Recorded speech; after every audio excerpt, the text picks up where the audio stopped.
का मार्ग विस्तृत होता है। जो इस समाज के अंदर ज्ञान का प्रकाश करना चाहते हैं, समाज के अंदर ज्ञान को फैलाना चाहते हैं, सार्वजनिक हित को लेकर जब वह कर्म क्षेत्र के अंदर उतरते हैं तो कहते हैं कि उनका मार्ग कितना ही रोका जाए, जितना जितना वो आगे बढ़ते हैं, जितना उनका विरोध होता है, उतना ही उनका मार्ग आगे विस्तृत होता चला जाता है, अर्थात उनका प्रचार प्रसार बढ़ता है। ऋषि यहाँ पर कहना चाहते हैं कि कभी भी हम इन बातों से घबराकर कि अनेक लोग हमारा विरोध करेंगे, अनेक लोग हमारे मान अपमान करेंगे, इन सब चीज़ों से घबराकर हम सत्य के मार्ग को ना छोड़ें। यह सिद्धांत ऋषि ने दिया है। कहते सर्वदा सत्य का विजय और असत्य का पराजय, और सत्य ही से विद्वानों का मार्ग विस्तृत होता है। एक दृढ़ निश्चय के आलम्बन से, अर्थात जो यहाँ पर सुक्ति दी है, कहते इसका निश्चय अपने मन में कर लें, आत्मा में कर लें, इसका आलम्बन कर लें, अर्थात इसको निश्चित समझें कि ये गलत नहीं है।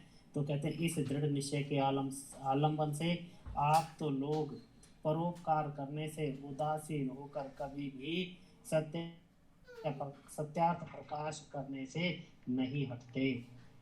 अर्थात सीधा सीधा ऋषि ये आदेश भी करते हैं कि विद्वानों को कभी भी इन विघ्नों से डरकर, इन परेशानियों से डरकर सत्य के मार्ग को ना छोड़ें, प्रचार प्रसार करते रहें। जितना विरोध होता है उतना ही आपका मार्ग आगे विस्तृत होता है, उतना ही प्रचार प्रसार बढ़ता है। और कहते हैं इस जो ऊपर सूक्ति लिखी है सत्यमेव जयते, कहते हैं इसी को इसी में दृढ़ होकर और सत्य के मार्ग से कभी भी उदासीन ना हो, सत्यार्थ प्रकाश को करने से कभी भी नहीं हटना चाहिए। आगे एक और दिया है, कहते हैं यह बड़ा दृढ़ निश्चय है। अब ये दूसरी बात लिखी है, यह बड़ा दृढ़ निश्चय है कि यतत्गृहे विषम विवाह परिणामे अमृतोपमम। यह गीता का वचन है, गीता के श्लोक का यहाँ पर एक पद दिया है। कहते हैं इसका अभिप्राय यह है, जो जो विद्या और धर्म प्राप्ति के कर्म हैं वे प्रथम करने में विष के तुल्य और पश्चात अमृत के दृश्य होते हैं। अर्थात ये जो विद्या प्राप्ति का मार्ग है, धर्म प्राप्ति का मार्ग है, धर्म पर चलने का मार्ग है, कहते हैं ये ऐसा नहीं है कि जैसे कहानियां पढ़ ली, सुन ली, समझ ली और हो गया। कहते हैं आरंभ में कैसा लगता है कि तो विष के तुल्य लगता है, अर्थात इसके अंदर पुरुषार्थ करना पड़ता है, तप करना पड़ता है, इसके लिए अपनी आत्मा बुद्धि को एक करना पड़ता है, अर्थात उसी के अंदर लगाना पड़ता है। तो इसलिए धर्म के मार्ग को और विद्या के मार्ग को ऐसा ना समझें कि कहीं पर कोई कहानी सुन ली और धर्म और विद्या हमें प्राप्त हो जाएगी। इसके लिए पुरुषार्थ और तप करने की आवश्यकता है, और जब एक व्यक्ति पुरुषार्थ और तप कर पाता है उसके बाद उसका फल लिखा है पश्चात अमृत के सदृश होते हैं। अर्थात ये जो विद्या है, धर्म प्राप्ति का जो ये मार्ग है, ये अमरता की ओर ले जाता है, यह अंतिम सुख की ओर ले जाता है, अर्थात मोक्ष प्राप्ति में सहायक होता है। इसी से अमृत की प्राप्ति होती है। परंतु कोई ये समझे कि ये धर्म और विद्या का मार्ग अगर कोई आसान समझता हो, कहते हैं कि किसी भी तरीके से इसके अंदर बिना तप के और बिना पुरुषार्थ के उन्नति नहीं होती। कहते हैं ऐसी बातों को चित्त में धर के मैंने इस ग्रंथ को रचा है। अर्थात जो पहले लिखा था कि सत्य की जय होती है, चाहे कितना ही विरोध हो, विद्वानों को इस मार्ग से नहीं हटना चाहिए, वो भी। और दूसरा जो ये लिखा है, यह तत्ग्रे विषय परिणामे अमृतोपम, अर्थात प्रथम विष के तुल्य, पश्चात जो उसका फल है वो अमृत के समान मिलता है। तो कहते हैं इन सब बातों को चित्त में धर के मैंने इस ग्रंथ को रचा है। श्रोता व पाठक गण भी प्रथम प्रेम से देखकर इस ग्रंथ के सत्य सत्य तात्पर्य जानकर यथेष्ट करें।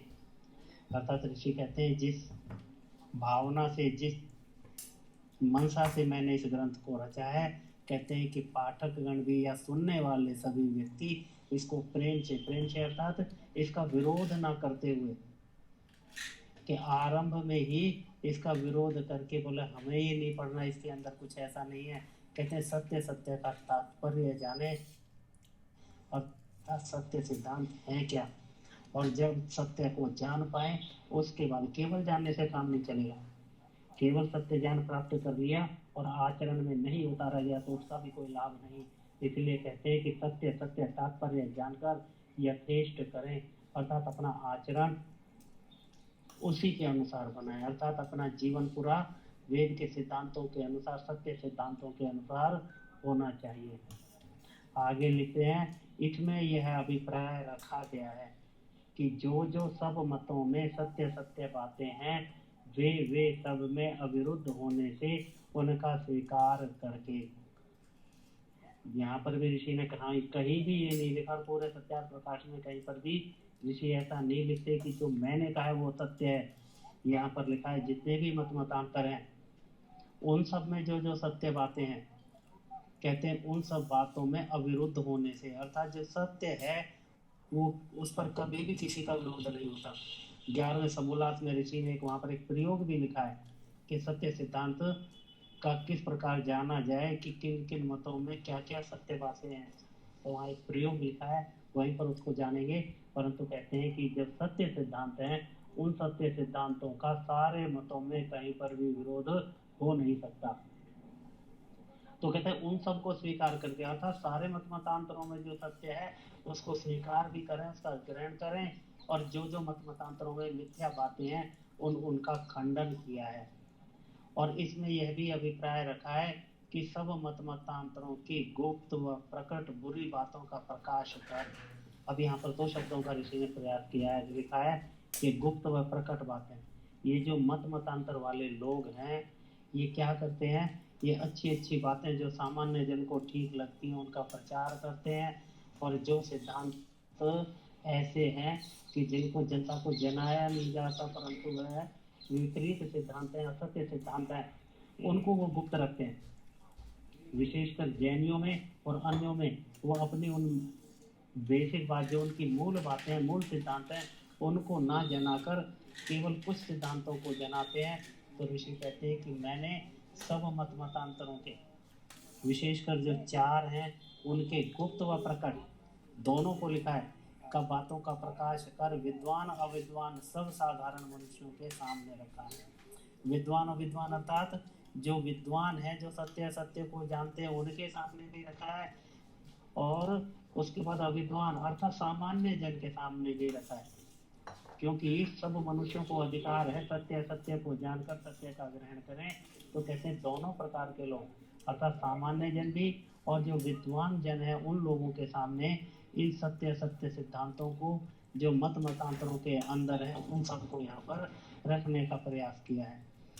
और किस लिए रखा है, कहते हैं जिससे सबसे सबका विचार होकर, सबसे सबका विचार होकर अर्थात कि सभी लोग विद्वान भी और अविद्वान भी, अर्थात जो पूर्ण विद्या को जानते नहीं, कहते हैं वो भी आपस में इन सिद्धांतों को जानकर एक दूसरे से विचार करके मंत्रणा करके तर्क का प्रयोग कर बुद्धि के अनुसार परस्पर प्रेमी हो, एक सत्य मध्यस्थ हुए, अर्थात आपस में जो विरोध है मत मतांतरों का वह दूर हो जाए, क्योंकि सब सत्य सिद्धांतों को जान जाएंगे, असत्य छोड़ने का प्रयास करेंगे, उनमें विरोध खत्म होगा, तो विरोध खत्म होने से परस्पर प्रेमी हो एक सत्य मध्यस्थ होंगे, अर्थात सब सत्य सिद्धांतों को जन, सामान्य जन और विद्वान लोग सभी जानकर एक मत होकर आगे उन्नति का कारण बने।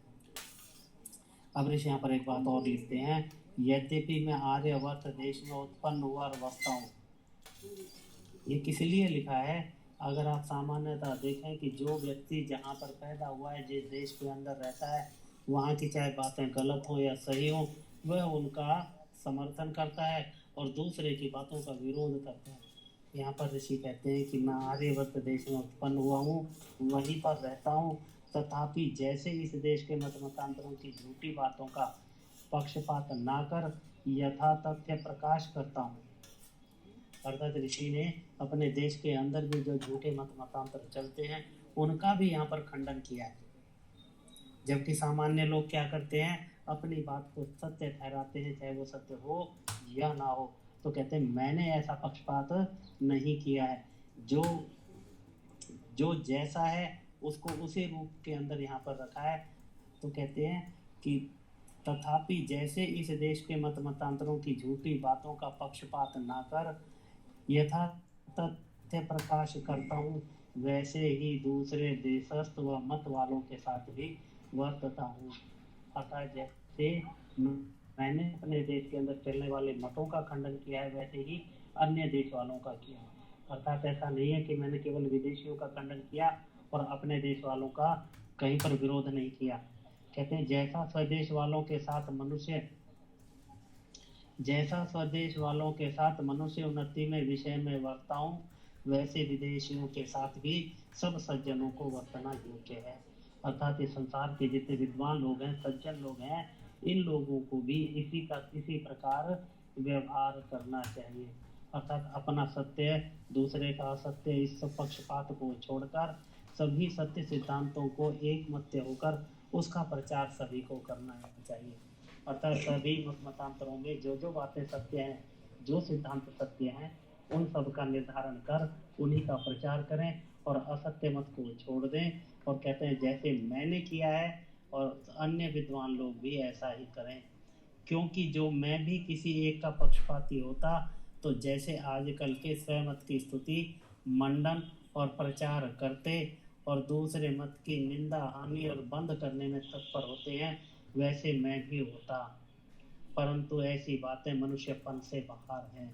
कहते हैं कि ये जो व्यवहार है, जो मत मतांतरों में चलता है, ये क्या है? कहते हैं ये मनुष्य के लक्षण नहीं है। किसके लक्षण है? ऋषि कहते हैं आगे, ये पशुओं के लक्षण है। मनुष्य का लक्षण क्या है? कि परमात्मा ने मनुष्य को विशेष बुद्धि इसीलिए दी है कि वह सत्य सिद्धांतों को जानकर उस पर आचरण करके और मुक्ति का प्रयास करे। क्योंकि केवल संसार के अंदर इस मनुष्य योनि में ही व्यक्ति पुण्य को कमा परोपकार कर और मुक्ति को प्राप्त कर सकता है। इसीलिए कहते हैं कि जैसे ये लोग करते हैं सारी बातें मनुष्यपन से बाहर हैं। क्योंकि जैसे पशु बलवान होकर निर्बलों को दुख देते और मार भी डालते हैं, मनुष्य शरीर पाके वैसा ही कर्म करते हैं, तो वे भी मनुष्य स्वभाव युक्त नहीं किंतु पशुवत हैं। अर्थात पशुओं के अंदर ये स्वभाव होता है कि वह कभी भी ना न्याय की बात करते हैं, ना परोपकार की बात करते हैं। वो तो एक बलवान पशु कमजोर पशु को मारता है, दुख देता है। और ऐसा ही यदि मनुष्य योनि में भी एक मनुष्य करे तो वो क्या होगा कि गुणों के अनुसार वह भी पशु के समान है। अर्थात उसमें मनुष्य के गुण नहीं है। मनुष्य के गुण क्या है? कि बुद्धि का प्रयोग करके सत्य असत्य को जानकर अपने इस जीवन को सफल करें। तो कहते हैं जो बलवान होकर निर्बलों की रक्षा करता है वही मनुष्य कहलाता है। अर्थात मनुष्य के कर्तव्य क्या है? मनुष्य योनि में जन्म लेने का लाभ तभी है जब वह बलवान होकर निर्बलों की रक्षा करे। और जो स्वार्थवत होकर पर हानि मात्र करता है वह जानो पशुओं का भी बड़ा भाई है। यहाँ बड़ा भाई किस लिए लिखा पशुओं से? कि पशु तो ये कार्य इसलिए करते हैं कि उनके पास बुद्धि ही इतनी है। उन्हें एक ही चीज पता है कि अपने से छोटे वाले को हानि देनी है। अर्थात उसके अपने स्वार्थ की सिद्धि, अपने भोजन की सिद्धि के लिए उससे छीन कर खाना है या उसे मार कर खाना है। परंतु मनुष्य के पास तो बुद्धि है और वो बुद्धि से जानने के बाद भी अगर पशुओं वाला कार्य करता है तो वह पशु से भी बड़ा भाई अर्थात ज्यादा पशुवत कार्य करता है। अब ऋषि लिखते हैं जब आर्यवर्तियों के विषय में विशेषकर 11वें समोल्लास तक लिखा है। इन समोल्लासों में जो कि सत्य मत प्रकाशित किया है वह वेदोक्त होने से मुझको सर्वथा मंतव्य है। अर्थात 11वें समोल्लास तक, 10 समोल्लास पूर्वार्ध के और 11वां समोल्लास जो आर्यवर्त मत मतांतरों का खंडन कहते सारे का सारा क्या है? यह आर्यवर्त में जितने भी मत मतांतर चल रहे हैं उनके सिद्धांतों की यहाँ पर चर्चा की है। और जो सिद्धांत आप वो सारे क्या हैं? वेदोक्त होने से। अर्थात वेदों में लिखा है, वेदों के सिद्धांत है, ये किसी मेरे सिद्धांत नहीं है। तो वेदों के सिद्धांत होने के कारण ही सर्वथा मंतव्य हैं। अर्थात मैं भी उनको इसीलिए मानता हूँ कि वो वेद के सिद्धांत है। अर्थात सीधा सीधा ऋषि यहाँ आदेश करते हैं कि प्रत्येक व्यक्ति को किसी व्यक्ति के सिद्धांतों को मानने या किसी के कहने से मानने की आवश्यकता नहीं है। वेद के सिद्धांतों को सीधा सीधा मान लें। अगर कोई विद्वान, कोई आप्त पुरुष भी कोई लेख करता है, उपदेश करता है, तो उस सिद्धांत को पहले समझ लें, जान लें कि ये वेद विरुद्ध तो नहीं। यदि वेद विरुद्ध है तो छोड़ा जाए और वेद के अनुकूल हो तो माना जाए। और ऋषि कहते हैं मैं भी इनको इसीलिए मानता हूँ, ये सारे सिद्धांत वेद के अनुकूल हैं, अर्थात वेद में दिए गए हैं। और कहते हैं जो नवीन पुराण तंत्रादि ग्रंथोक्त बातों का खंडन किया है वह तत्व्य है।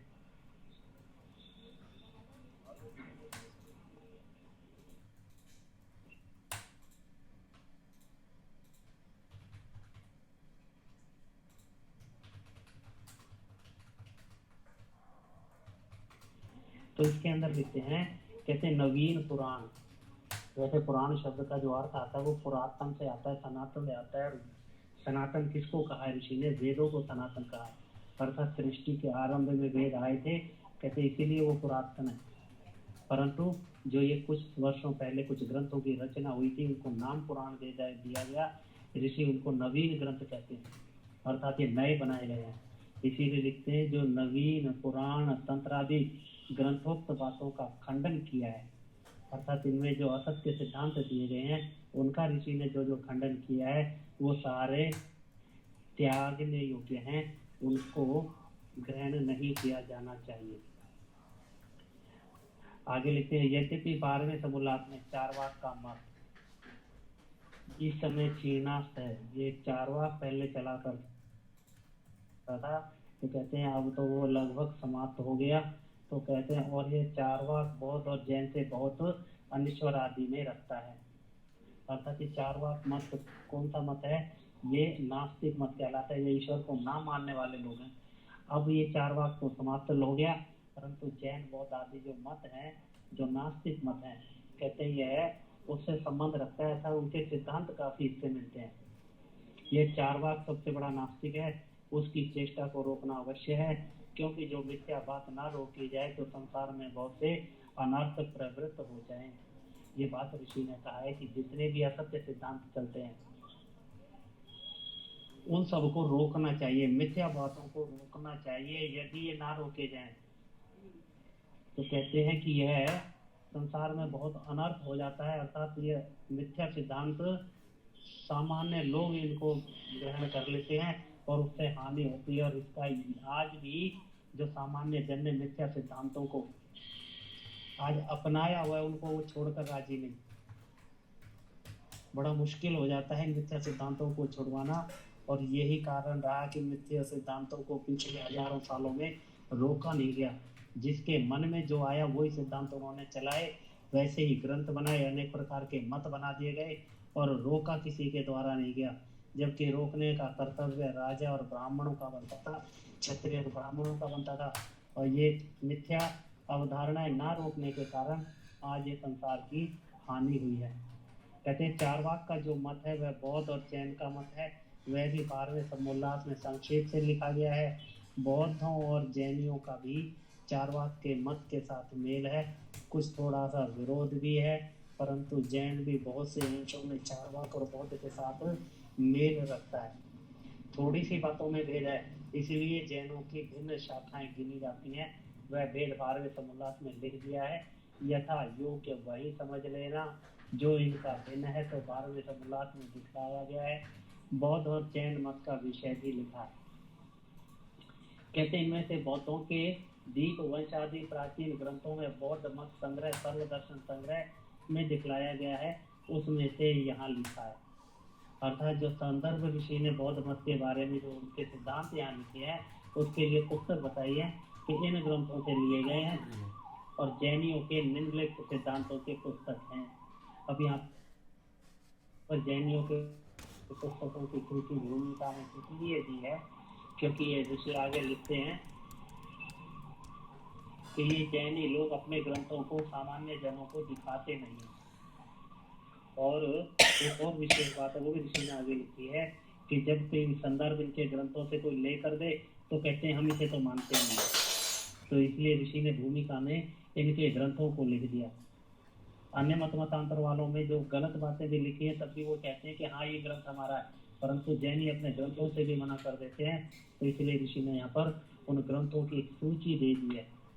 क्योंकि कभी भी ये ग्रंथों का अपनों का प्रचार प्रसार नहीं करते, केवल सामान्य बातें बताते हैं अहिंसा आदि की और उसी से प्रचार करते हैं।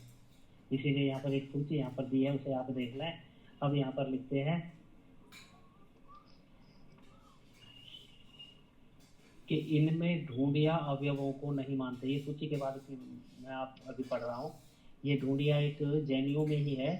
तो कहते हैं कि अवयवों को नहीं मानते। अवयव अर्थात जो अंतिम में 5 पंचांग लिखे हैं, इसके अंदर एक लिखा है पूर्व सब ग्रंथों की टीका, निरुक्ति, चरणी और भाष्य। और ये 4 अवयव, इन चारों को तो अवयव कहते हैं और इन सब के जो मूल ग्रंथ है उनको पंचांग कहते हैं। 5 हो गए। तो कहते हैं जो ढूंढिया मत है जैनियों में, इसको, इनमें जो अवयव है 4, इनको वो लोग नहीं मानते। इनसे भी भिन्न अनेक ग्रंथ हैं जिनको जैनी लोग मानते हैं।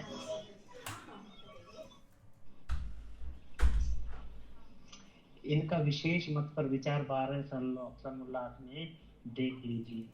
फिर जैन विषय के लिए ऋषि यहाँ पर और लिखते हैं कहते जैनियों के ग्रंथों में लाखों पुनरुक्त दोष हैं। इनका भी यह स्वभाव है कि जो अपना ग्रंथ दूसरे मतवाले के हाथ में हो व छपा हो, तो कोई कोई उस ग्रंथ को अप्रमाण कहते हैं।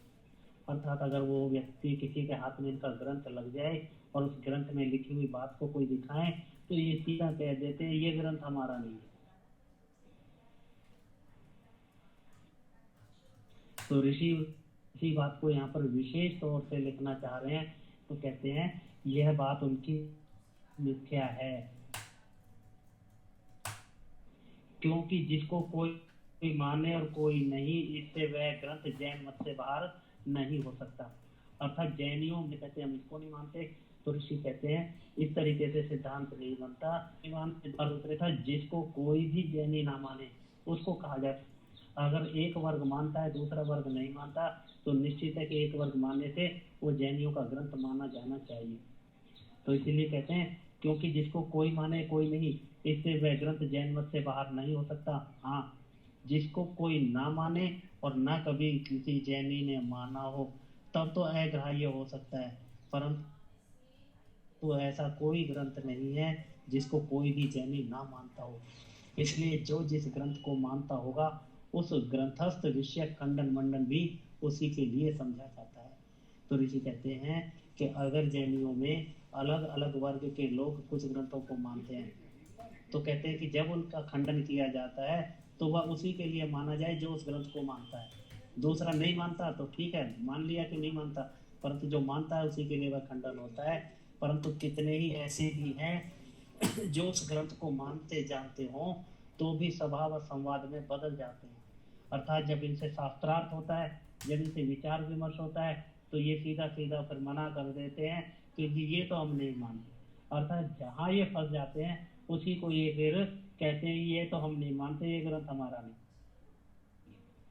इसीलिए ऋषि कहते हैं इस हेतु से जैन लोग अपने ग्रंथों को छिपा रखते हैं, दूसरे मतस्थ को न देते, न सुनाते, न पढ़ाते, इसलिए कि उनमें ऐसी ऐसी असंभव बातें भरी हुई हैं जिनका कोई भी उत्तर जैनियों में से नहीं दे सकता। इन असंभव बातों की चर्चा ऋषि ने इनके 12वें समुल्लास के अंदर विस्तार से की है। तो ऋषि यहाँ पर कहते हैं कि जिनका उत्तर कोई भी नहीं दे सकता, झूठ बात को छोड़ देना ही उत्तर है। ये जैनियों के लिए सलाह है और अन्य लोगों के लिए भी। कहते हैं कि अगर कहीं पर हमें झूठ पता लग जाए, असत्य पता लग जाए, तो सबसे बढ़िया क्या है, उसको छोड़ ही दिया जाए। बस यही उत्तर है। 1 मिनट का वो देखते हैं, करते हैं। कहते हैं 13वें समुल्लास में ईसाइयों का मत लिखा है। ये लोग बाइबल को अपना धर्म पुस्तक मानते हैं। इनका विशेष समाचार उसी 13वें समुल्लास में देखिए। और 14वें समुल्लास में मुसलमानों के मत विषय में लिखा है। ये लोग कुरान को अपने मत का मूल पुस्तक मानते हैं। इनका विशेष व्यवहार 14वें समुल्लास में देखिए। इसके आगे वैदिक मत के विषय में लिखा जाएगा। तो ऋषि ने विशेषता पीछे के जो 4 समुल्लास हैं, अर्थात भारतीय मत मतांतर वालों का, जैनियों का, ईसाई और मुसलमानों के बारे में, ये 2 पद्यांशों के बारे में संक्षेप से लिखा है। तो आज का पाठ यहीं पर रखते हैं, क्योंकि मैं भी आज कहीं पर बाहर हूँ, बाहर से कक्षा ले रहा था। और शंका समाधान अगर आपकी कोई है तो उसे फिर कल रखेंगे और कल इसको भूमिका को कल पूरा कर देंगे। इसके बाद एक सिद्धांत और ऋषि ने यहाँ पर लिखा है कि जब किसी ग्रंथ को पढ़ें तो उसमें लिखे हुए को कैसे समझा जाए, उसका एक सिद्धांत दिया है। अर्थात 4 चीजें वाक्यार्थ बोध के लिए बताए हैं। आकांक्षा, योग्यता, आसक्ति और तात्पर्य, उसकी चर्चा कल करेंगे। आज कक्षा का यहीं पर विराम करते हैं। आप सभी नमस्ते बहुत जी। बहुत धन्यवाद। नमस्ते जी। सभी को नमस्ते जी। नमस्ते जी। शंका के लिए कल का समय रखें। सभी को नमस्ते, सभी को बहुत ठीक है। बहुत धन्यवाद जी। नमस्ते आचार्य जी। आपका भी बहुत धन्यवाद। शंका के लिए सभी का बहुत बहुत धन्यवाद नमस्ते। जी। नमस्ते जी। सभी का धन्यवाद आपका भी। बहुत बहुत धन्यवाद। जी।